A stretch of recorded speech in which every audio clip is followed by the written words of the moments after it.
you get the Sunday where they hang the bangers on us here, and we're going to have so much fun talking about it. 147, 148, Lamar Jackson.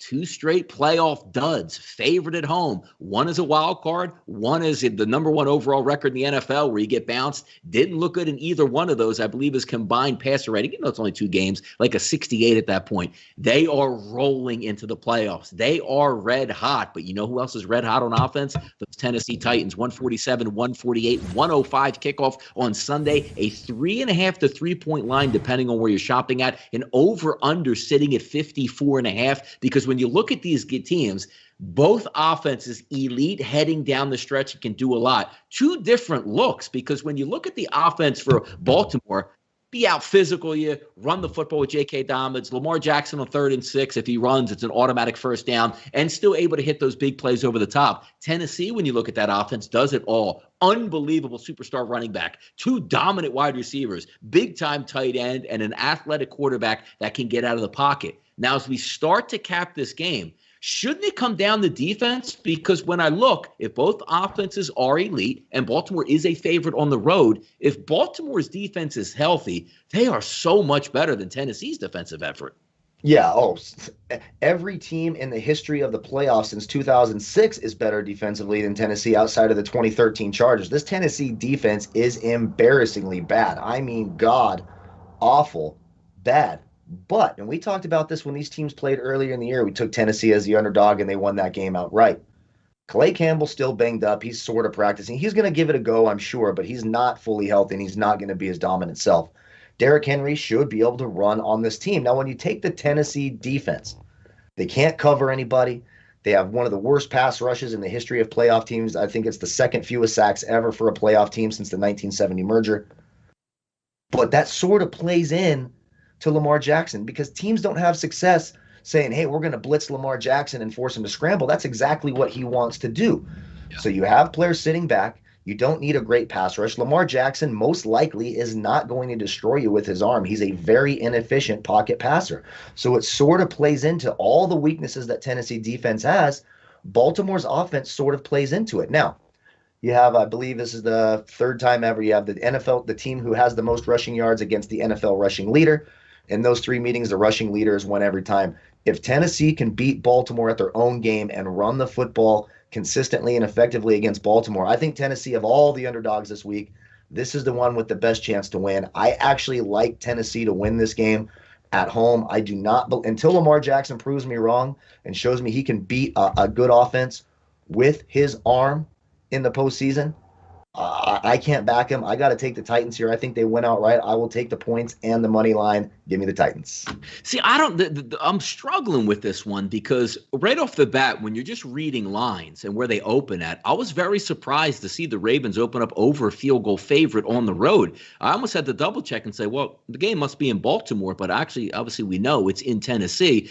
But I can't get over the defense and just how it operates. Like, I take a lot of stock in even that Green Bay game. Like, it was snowy and it's Green Bay and Green Bay. I mean, they got absolutely destroyed 40-14. Last week against a dead-on-arrival Houston team, they were down late in that ball game and needed a field goal at the gun to beat Houston, which everybody moves up and down the field on them at will, 41-38. Yeah, they beat Detroit, basically giving up, and they beat Jacksonville. They did lose to Cleveland. Every one of these games is a higher scoring one, which is interesting to see, because if we're just trying to cap this game on who has the better defense, I think we know it's Baltimore. But it looks like, in a high scoring tilt, yes, Baltimore can score points, because even when we take a look at what the Baltimore Ravens have done, both of these teams have beat up on some really bad football teams down the stretch. Now, the old adage goes, Kyle, right? You can only play who's actually on your schedule.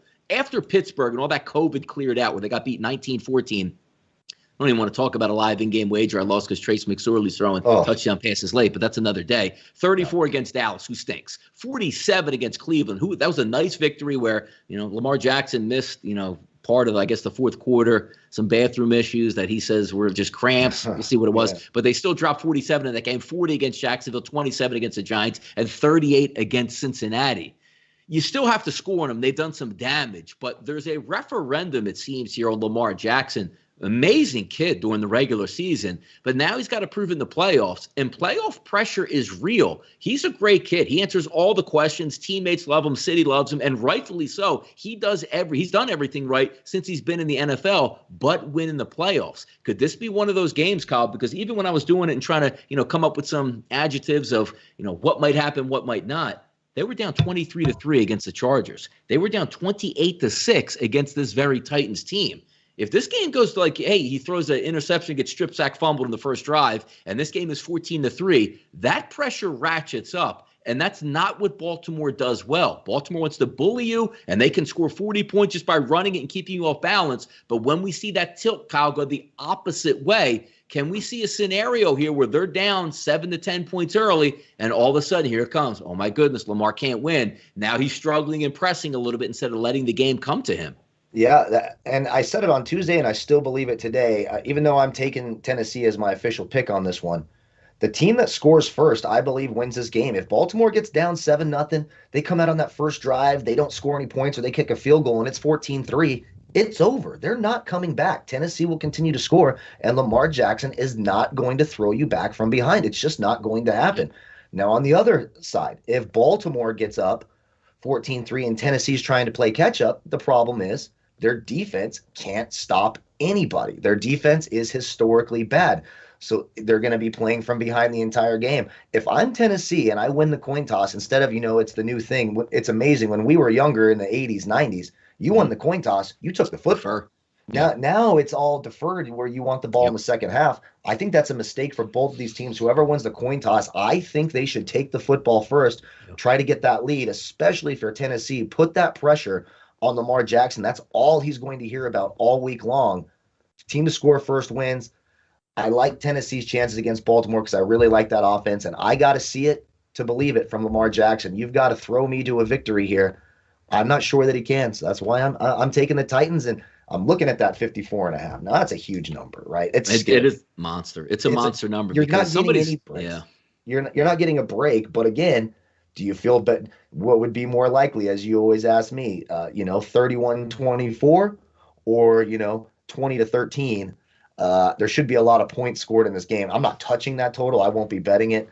I'm just going to go ahead and take the Titans and hope it works out. But it's a really interesting game. Again, my favorite game of the day, early in the morning on Sunday. Going to be a fun weekend. Yeah, because we're looking at the last couple of games here that when you take a look at Tennessee, and the way obviously a balanced offense always works best against any football team, but you can really get after Tennessee in that secondary if you have time and weapons, because you take a look, Cleveland dropped 340 on them in the air, Jacksonville 263, Detroit 307, Green Bay only had 214 in the snow because they ran for 234 yards, but then even last week Houston still ran for about close to 100 yards but dropped 361 on them. You can extend plays, which Lamar Jackson can do. It'll be interesting to see, because if you can get 225 yards passing out of Lamar Jackson, that probably means they're running the football well. I think that's one of those lines that when you look at the end of the day, it's like, hey, they need more than 170 to win this game. They're going to need about 225, 250 at least out of Lamar Jackson in the air, which is what we struggle with how that gameplay goes. So let's play the same game that we've been doing here. At the end of the day, or at the end of the game, who's going to be that guy that's going to be that driving force that said, you know what, we won the football game because of this person? And to me, it's not Lamar Jackson. If I get a really good performance out of Ryan Tannehill in this game,